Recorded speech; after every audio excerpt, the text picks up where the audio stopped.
तो देखिए, भोजपुरी के सबसे बड़ी खबरों के बारे में बता देते हैं। लेटेस्ट भोजपुरी के सबसे गाना हिट जो एक दिन में कितना मिलियन मिल रहा है, कौन गाना है जो लेटेस्ट है आज के डेट में, कौन गाना है भोजपुरी में, किस गायक का जो है बहुत मतलब एक दिन में 2 मिलियन मिल रहा है। जी हाँ, वो मनी महाराज के गाना है। आचार्य से बन के दिलावा बंधले रहता चांद जी गाए हैं और उस पर कल्पना पटवारी है। जी हाँ, वो गाना जो है इंस्टाग्राम पर 2 मिलियन अभी तक रील्स क्रॉस कर लिया है।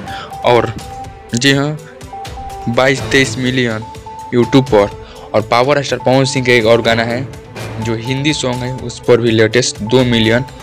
जी हाँ, काटी रात नहीं खेतों में तुआई नहीं, अभी तक 2 मिलियन रोज मिल रहा है उस पर व्यू। और एक ट्रेंडिंग स्टार के सारी लाल यादव का एक और गाना है, जी हाँ, लटक जी भरा जाए चोलिए के हुक में, ये भी पर डे 1 मिलियन व्यू प्राप्त कर रहा है। लेकिन सबसे ज़्यादा जो है आचार्य से बन के मुहावा बंधले रहता मनी महाराज के गाना प्राप्त कर रहा है, एक दिन में 2 मिलियन। और पावर स्टार के भी पवन सिंह के भी एक दिन में 2 मिलियन। और ट्रेनिंग स्टार के सारी लाल यादव के भी लटक जीवन 2 मिलियन गाना प्राप्त कर रहा है। तो ऐसे ही मेरे चैनल को सब्सक्राइब कीजिए, बेल आइकन दबाकर नोटिफिकेशन कीजिए, ऐसे ही आपको न्यूज़ देखने को मिलेगा। चलिए मिलते हैं कुछ अपडेट लेकर।